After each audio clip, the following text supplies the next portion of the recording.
Discussion entre tripeux de la finance, deuxième partie.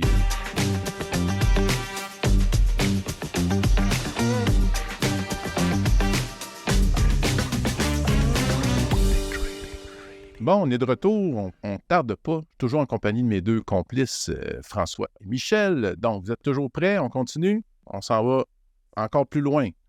Là, on a parlé la dernière fois de psychologie. Là, je m'en vais avec un mot, mais qui peut avoir deux mots. Là, je vais juste être curieux de voir lequel des deux qui va sortir. Le mot en question, c'est un anglicisme. Edge. Lequel des deux qui vous allume? Celui avec un H ou celui pas de H? Vas-y, Michel, en premier. Je dirais celui pas de H. OK. Edge, E-D-G-E, c'est Ouais. vraiment un avantage compétitif dans un milieu très compétitif de la bourse, dont Edge est vraiment minime. Puis ça implique d'effectuer un grand nombre de transactions. D'où l'importance de la loi des grands nombres. Donc, de ne pas juste focusser sur une seule transaction, mais d'appliquer ton système sur une panoplie de transactions pour avoir un certain succès. Et souvent, les gens confondent manque de système et enjeu psychologique. Les gens ils disent « Ah, moi, j'ai un enjeu avec ma gestion des émotions. » Puis quand au final, tu réalises qu'ils n'ont pas de edge. Donc, à la base, ça te prend un système gagnant sur une série de transactions à long terme. Tant aussi longtemps que tu n'as pas ça, tu ne peux pas avoir de succès à la bourse. Mm-hmm. C'est une parole de sagesse et un fait. Toi, François, c'est lequel des deux qui t'a popé en premier quand j'ai dit ce mot-là? Oui, évidemment, encore là, à cause de mon métier, le hedge avec H. Puis moi, je rajouterais après ça hedge fund. Ça m'a toujours impressionné, les hedge funds. Il y a beaucoup de hedge funds qui existent dans le monde.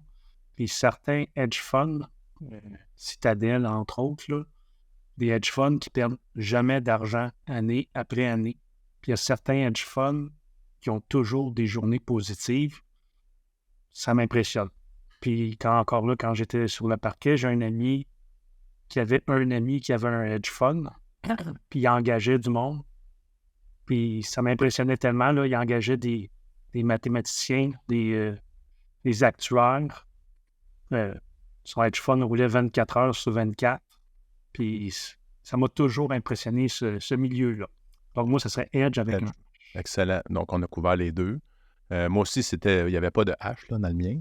Mais moi, le point que je voulais souligner, c'est que il n'y a pas besoin d'être gros. Mais en même temps, Christy qui est tough pour l'écrasante majorité des gens à trouver. Fait que c'est fou qu'on a besoin juste d'un petit plus puis qu'on n'y arrive pas. Puis là, c'est pour confirmer ce que Michel a dit dans l'autre épisode, c'est notre psychologie de problème. Là. C'est avec ça qu'on va le régler. Mais c'était juste ça le commentaire. Donc, le edge, qu'il y ait pas de H ou un H, puis si pour vous c'est un petit peu flou ces deux notions-là, ben prenez le temps, allez sur Investopedia, allez taper les deux termes, puis lisez là-dessus. Ça va vous amener des subtilités. Prochain terme, crypto. On y va avec François en premier. Ouf, crypto, il y a pas mal de choses qui passent dans notre tête. Rapidement, la première chose qui m'est venue, parce que c'est ça le but du jeu, oui. je dirais, c'est... je cherche le mot, c'est croche. C'est croche. Mais la crypto, c'est pas croche. Il y a certains trucs, c'est croche, mais tu m'as dit, c'est quoi le problème? Ben oui. Fait que moi, j'ai dit, c'est ça, croche, un scandale. Malhonnêteté, là, dans le sens, c'est ça, OK. Mais je le sais que c'est pas ça. Là. Levez-vous pas de votre chaise des auditeurs. Là. Fuji est contre la crypto. Non, je transige le Bitcoin à chaque jour là, via les contrats à terme. Mais sinon, c'est ça. Je dirais scandale, malhonnêteté. Mais tu sais, une fois qu'on comprend le produit, c'est une belle bébite. C'est un produit de spéculation boosté fois 10, fois 100 comparé à n'importe quel autre produit qu'on peut transiger. Ouais. Michel. Offre et demande. Essaye pas de comprendre pourquoi ça monte ou pourquoi ça baisse. Offre et demande. Et moi, je m'en sers beaucoup dans mes enseignements pour vraiment là, faire ressortir qu'au final, un graphique ne ment pas. Puis même si tu y crois pas, ça monte. Ça ne monte pas nécessairement pour les bonnes raisons selon ton cas de référence. Puis Morgan Housel disait, ce qui te paraît irrationnel, ça ne veut pas dire que ça l'est nécessairement. Chacun a sa carte du monde. Il faut respecter qu'il y a bien des gens qui aiment ça, d'où le déséquilibre qu'on a dans l'offre et la demande, surtout au niveau du Bitcoin. Irrationnel. Effectivement, c'est le mot parfait. C'est pas positif, c'est pas négatif, c'est irrationnel. On retrouve la dynamique de l'être humain. Tu sais que historiquement, il y a 100 ans, là, la bourse, c'était encore plus ça qu'aujourd'hui. Aujourd'hui, il y a plein de robots puis d'algorithmes, tout ça, mais là, dans la crypto, moi, c'est comme ça, je le vois aussi. Moi, ce qui me vient avec le mot crypto, c'est il faut que je sois là, tu sais. J'ai un petit pourcentage de mon portefeuille, mais je suis là. Puis, je le spécule pas comme François. Je le transige pas en day trading, mais je suis là. Puis, je suis là pour le très, très, très, très, très long terme. Là. Je touche pas à ça, je regarde ça aller. Puis, c'est ça, c'est bien le fun. Mais je suis là. Un Bitcoin maximaliste, comme les gens me disent, à la vie, à la mort. À la vie, à la mort. C'est comme un billet de l'auto au travail. Tu sais, il y a des groupes de billets de l'auto, puis là, tu vois la personne qui n'a pas acheté le billet de l'auto, qui n'est pas millionnaire. C'est-tu pour te protéger que finalement, si ça explose, ben tu fais partie oui, je vois ça de même. Tu sais, à un moment donné, j'étais allé voir une conférence d'un conseiller financier, puis il disait, c'était une conférence pour des conseillers financiers. J'avais un ami qui m'avait invité, puis j'étais là dans la salle, un peu pas en espion, là, mais j'avais pas nécessairement d'affaires là, mais j'écoutais, puis là, il disait pour vos clients, tu sais, il dit là, vous ne pouvez pas comme conseiller ça, mais en même temps, tu sais, si, mettons, vous leur dites de mettre 2% de leur portefeuille, tu sais, ils vont être là. Puis, tu sais, si ça fait fois 1000, tu sais, parce que c'est ça le potentiel dans bien des choses. Fait que oui, il y a le billet de l'auto. J'ai un drôle de feeling, j'ai plus de chance que de prendre un billet de l'auto. Ça donne quelque chose, tu sais, à savoir là, la quantité ou peu importe comment on est positionné. Mais oui, effectivement, je suis là, puis je ne vais pas dire après, j'aurais donc dû, tu sais. J'aurais donc dû le faire, tu sais. Ben, fais-le, là, puis mets ce que tu es confortable, là. T'as pas... puis moi, je l'ai oublié, là. Il n'est même plus dans mes affaires, là, tu sais.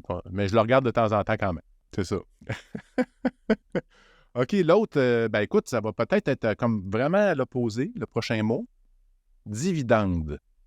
On y va avec Michel en commençant. Dividende. Je pense à Bell.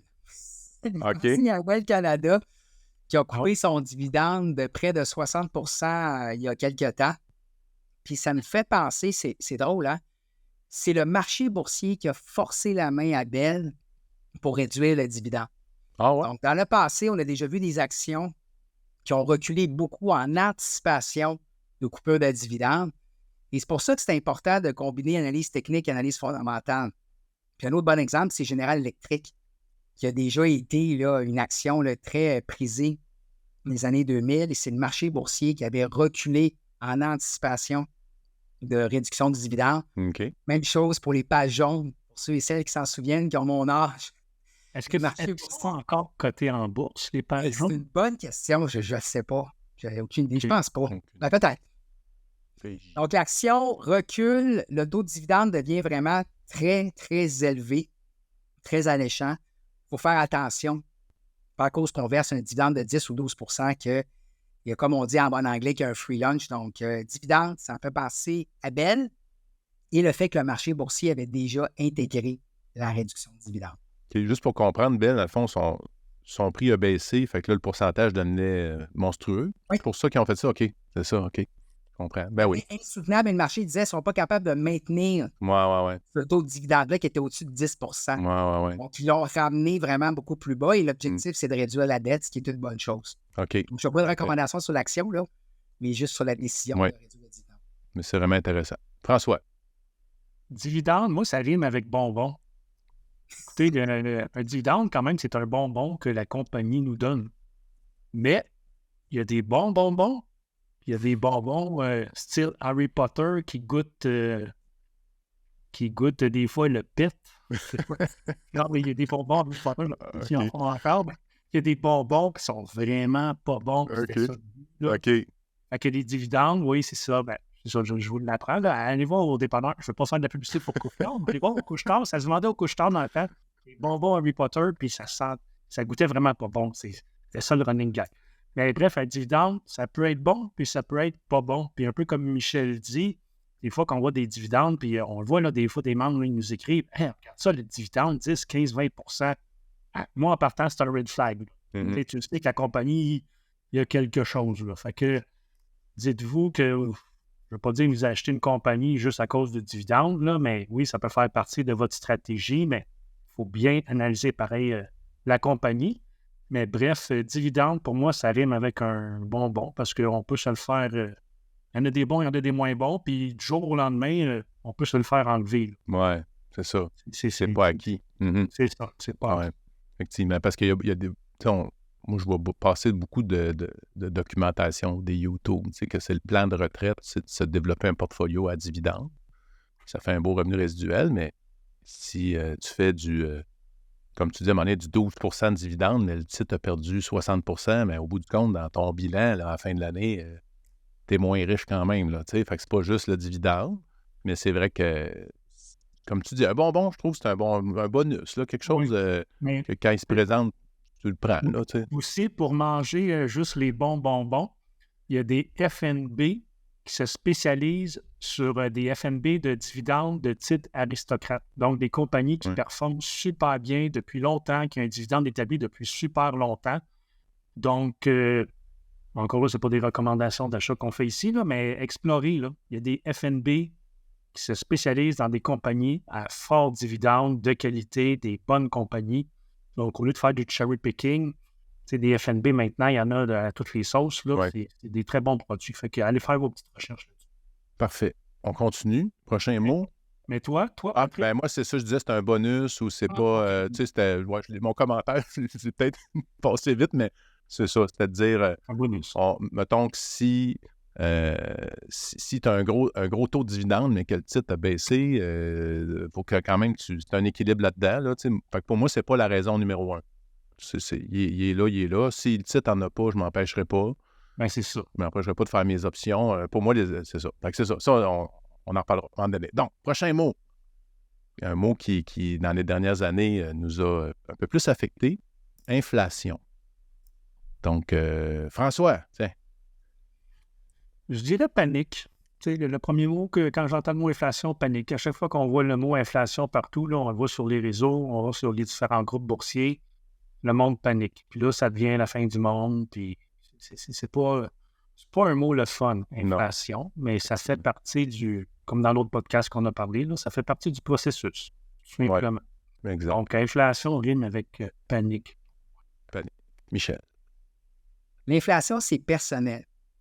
On essaie de sortir des données d'inflation pour l'ensemble de la population, puis on calcule le panier de consommation sur des milliers de produits, de biens et de services.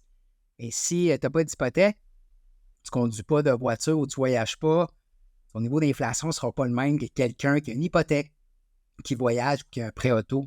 Alors, c'est très, très personnel. Oui. C'est intéressant. C'est vrai, en fait, quand il y a de l'inflation puis tu as des dettes, ta dette te coûte moins cher dans le futur à rembourser parce que si ton revenu suit l'inflation, ton revenu ne suit pas. Mais c'est vrai, comme tu dis, quelqu'un qui a une maison payée, ben l'inflation va moins l'affecter parce que sa maison va prendre de la valeur que l'autre qui vit au jour le jour. C'est intéressant. Pour moi, l'inflation, je ne sais pas si vous vous souvenez, je ne sais pas si c'était des années 80 ou 90, mais il y avait l'émission Double Défi. Pour moi, l'inflation, c'est un double défi parce qu'on part tout dans le négatif. Aussitôt qu'on veut faire un placement ou on veut investir, on a l'inflation contre nous. Fait qu'il faut au moins battre l'inflation parce que c'est au minimum. Donc, dans notre rendement, c'est dans notre pouvoir d'achat, il faut toujours considérer qu'on a une certaine pression à cause de ça. Là. Fait que notre rendement réel, il y a une portion là-dedans que c'est plus pour nous protéger de l'inflation que pour s'enrichir ou augmenter notre pouvoir d'achat. Ça serait ça mon regard. Un excellent point. Juste rapidement, il y a beaucoup de gens qui se sont rués dans les certificats de placement garantis, les CPG. Oui. Ça ne te protège pas nécessairement de l'inflation. Parce que quand tu retranches l'inflation de ces taux d'intérêt-là, ton taux d'intérêt réel est minime. Puis la meilleure classe d'actifs pour te prémunir contre l'inflation, c'est jusqu'aux dernières nouvelles, les actions. OK. C'est l'argument numéro 1 de demeurer investi à long terme, c'est de combattre l'inflation. Oui, puis tu avais fait... L'argument numéro 2, oui. ça serait d'acheter du Bitcoin. Mais là, ça, c'est un autre débat. Mais tu sais, tu disais de rester investi, là, puis là, tu as fait une publication cette semaine, Michel, tu sais, qui démontrait là, combien de jours les plus gros mouvements, je pense que c'était dans la S&P, si on n'était pas là, on tombe négatif. Fait que ton rendement tient à seulement quelques jours dans l'année. Mais si t'es pas là, si tu essaies de sortir, rentrer, c'est vraiment tough d'être là dans les quelques jours. Fait que pour battre l'inflation, il faut rester investi. J'ai vu ça, cette publication-là, quand même. Si tu rates les 10 meilleures journées, ça fait qu'à la fin de l'année, tu es négatif. C'est quand même capoté. Là. Fait que faut vraiment rester investi. Moi, je le savais, là, mais avec la publication de Michel, ça frappe. Exact. Et moi, il y avait des gens qui m'écrivaient « Ouais, mais si tu rates les 10 pires journées, tu vas avoir un bon rendement. » Oui, mais es-tu capable de prédire quand les pires journées vont arriver? Non. Puis à quel moment tu vas réembarquer? Tu le sais pas. Puis le problème, c'est que tes plus forts rebonds se font quand? Après de fortes baisses. Ouais. Puis le marché boursier, il n'y a pas une cloche qui sonne « Hey, la gang, c'est d'ici le creux. » Alors, tu as raison. Si on pouvait prédire les 10 pires journées d'avance, on ferait beaucoup d'argent. Donc, la posture de rester investi, ça fait que tu n'auras pas le choix de passer à travers les 10 pires journées pour bénéficier des 10 meilleures journées. Ouais. La bonne nouvelle, c'est que le biais est toujours à la hausse à long terme pour le marché des actions. C'est vrai. C'est vrai. Très pertinent. On poursuit le temps quand même. Je pense qu'on va avoir un 3e épisode, messieurs. On va continuer quand même pour celui-là. Là. Le prochain terme, effet levier. Donc là, on va commencer avec Michel. Ça fait vraiment un aller-retour. Effet levier. C'est une expression. Ramasser mes dents à terre avec mes doigts cassés.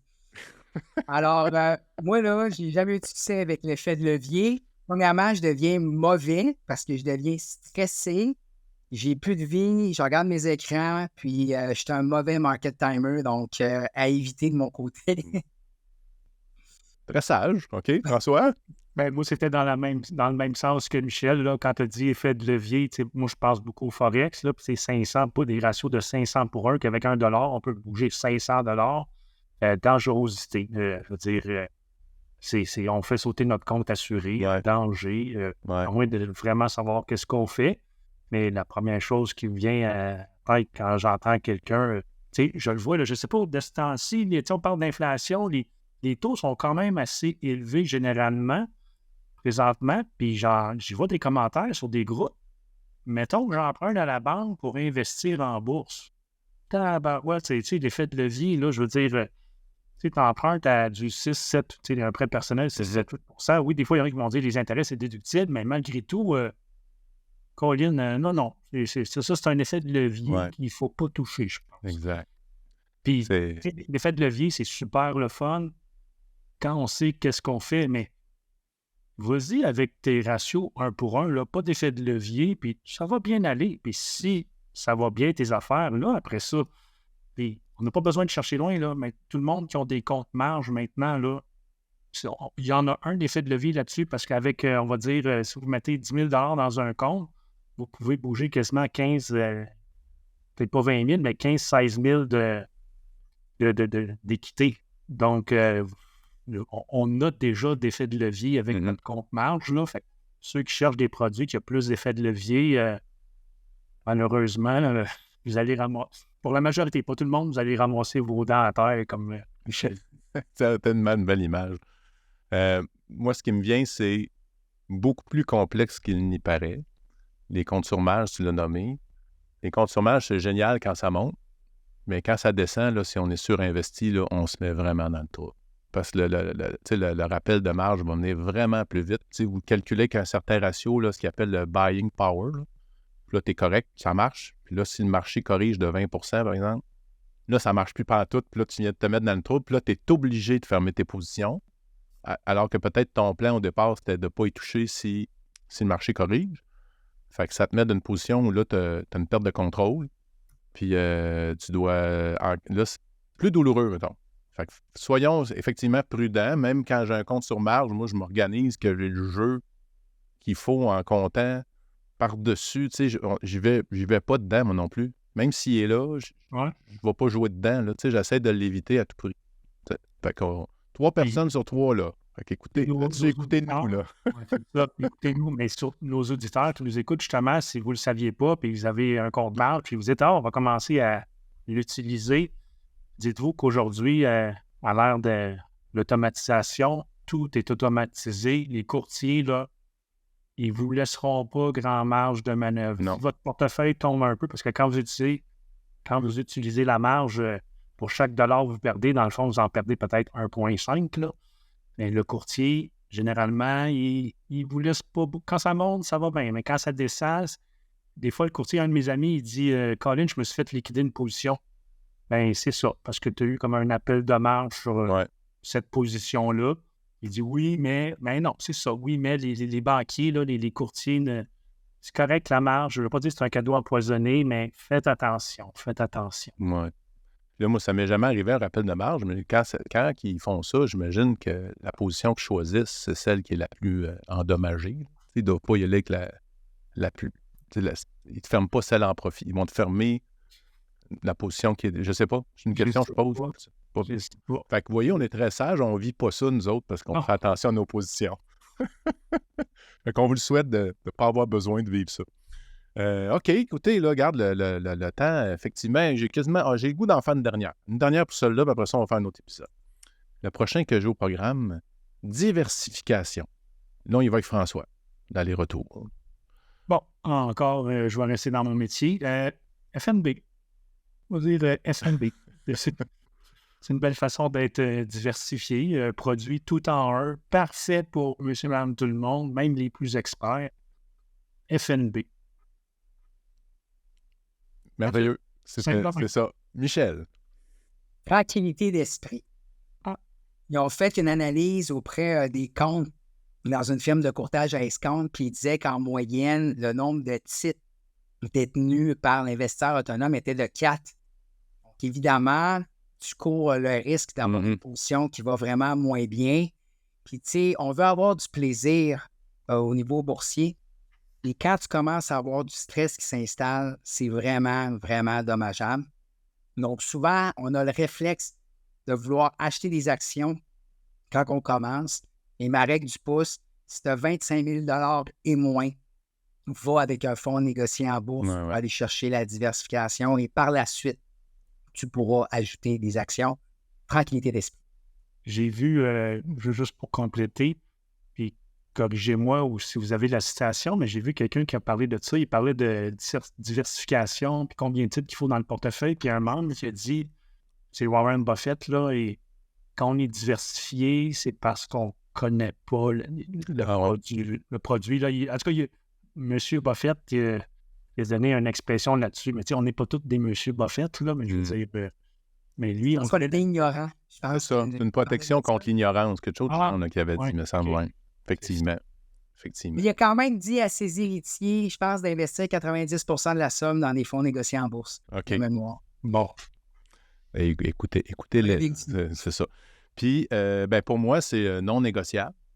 Puis, moi, je transige des actions, là, quelques FNB, mais je suis surtout dans les actions. Puis, j'ai un outil là, qui me dit la corrélation entre mes produits.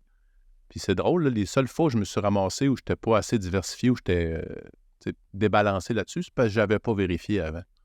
Fait que là, je suis obligé, avant même de considérer, si je regarde un titre, je le passe là-dedans, il fit dessus dans mon portefeuille. Oh, là, celui-là, il est corrélé avec tel autre produit. Je passe mon tour. Fait que Patrick, j'ai une solution pour toi. C'est pas toi qui es dans l'autre podcast où tu avais dit 5 000 $. Donne-moi 5 000 $.